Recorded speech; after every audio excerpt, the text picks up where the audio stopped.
Hello bachcho, let's discuss this question. Given below are different proteins and the groups to which they belong. पहला पैर है ग्लूटेलिन simple proteins, दूसरा gelatin simple protein, तीसरा एग-विटेलिन derived protein और चौथा chlorophyll conjugated protein. Choose the option containing incorrectly matched pairs. हमें incorrectly matched pairs को choose करना है. A1 and 3, B2 and 3, C2 and 4 या D3 and 4. इस क्वेश्चन को सॉल्व करने का जो की कॉन्सेप्ट है आपको पता होना चाहिए कुछ टाइप्स ऑफ प्रोटीन्स. तो पहली बात तो प्रोटीन्स को हम कैसे डिफाइन करते हैं, चेन ऑफ पॉलीपेप्टाइड्स. तो वही हुआ सिंपल प्रोटीन का डेफिनेशन. जो सिंपल प्रोटीन्स होते हैं वो बस एक चेन ऑफ पॉलीपेप्टाइड्स है और उससे ज़्यादा कुछ नहीं. सिंपल प्रोटीन्स होते हैं चेन ऑफ पॉलीपेप्टाइड्स. और जो दूसरा टाइप का प्रोटीन है उसे हम कहते हैं डिराइव्ड प्रोटीन. डिराइव्ड प्रोटीन का मतलब होता है आपने उस प्रोटीन को डिराइव किया है किसी लार्जर यूनिट से. Protein obtained from larger protein, कुछ भी मेथड यूज़ करके, जैसे डीनेचरेशन से या हाइड्रोलिसिस वगैरह से, कुछ मेथड यूज़ करके आपने उस प्रोटीन को एक लार्जर प्रोटीन से डिराइव किया है. और जो तीसरा टाइप का प्रोटीन है वो है कॉन्जुगेटेड प्रोटीन. कॉन्जुगेटेड प्रोटीन किसे कहते हैं? कॉन्जुगेटेड प्रोटीन वो प्रोटीन्स होते हैं जिनमें प्रोटीन के साथ साथ एक नॉन प्रोटीन ग्रुप भी प्रेजेंट है. और उस नॉन प्रोटीन ग्रुप को हम क्या कहते हैं? Prosthetic group. प्रोस्थेटिक ग्रुप कहते हैं. तो जो सिंपल प्रोटीन है उसमें क्या होता है, चेन ऑफ पॉलीपेप्टाइड्स. जो डिराइव्ड प्रोटीन है वो डिराइव होता है एक लार्जर प्रोटीन से. और जो कॉन्जुगेटेड प्रोटीन है उसमें प्रोटीन प्लस एक नॉन प्रोटीन ग्रुप होता है जिसे हम प्रोस्थेटिक ग्रुप कहते हैं. तो यदि हम सारे पेयर्स को एक बार देख लें तो पहला पेयर है ग्लूटेलिन.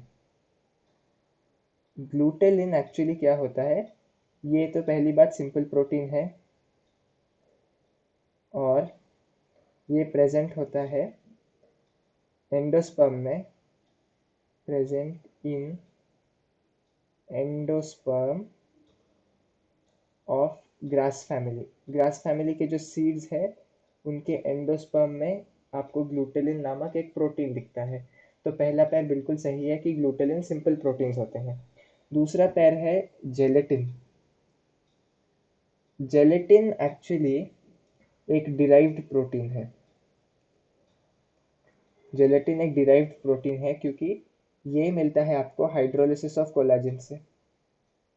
और आपको पता है कि कोलाजन एनिमल किंगडम में दिखने वाला सबसे ज़्यादा प्रोटीन है. हाइड्रोलिसिस ऑफ कोलाजन से आपको मिलता है और ये कोलाजन आपको कनेक्टिव टिश्यूज़ में यूजुअली दिखती है. कनेक्टिव टिश्यूज़ में आपको कोलाजन दिखता है. और जब आप कोलाजन का हाइड्रोलिसिस करेंगे तो आपको जेलेटिन मिलता है जो कि एक डिराइव्ड प्रोटीन है, सिंपल प्रोटीन नहीं है. तो ये गलत हो गया. तो चलिए तीसरा ऑप्शन देखते हैं, तीसरा पैर देखते हैं, एग विटेलिन. जब हम एग विटेलिन की बात करें ये एक्चुअली एक कॉन्जुगेटेड प्रोटीन है क्योंकि इसमें एक नॉन प्रोटीन पार्ट है. ये एक्चुअली एक फॉस्फोप्रोटीन है और नाम से आपको पता चल जाएगा कि फॉस्फोप्रोटीन क्या होती है. प्रोटीन प्लस फॉस्फोरिक एसिड का एक रेसिड्यू होता है. Phosphoric acid residue. तो ये भी गलत हुआ क्योंकि विटेलिन कॉन्जुगेटेड प्रोटीन होता है. और लास्ट है क्लोरोफिल कॉन्जुगेटेड प्रोटीन. ये बिल्कुल सही है क्योंकि क्लोरोफिल में आपको प्रोटीन के साथ साथ कुछ मेटल आयंस दिखते हैं.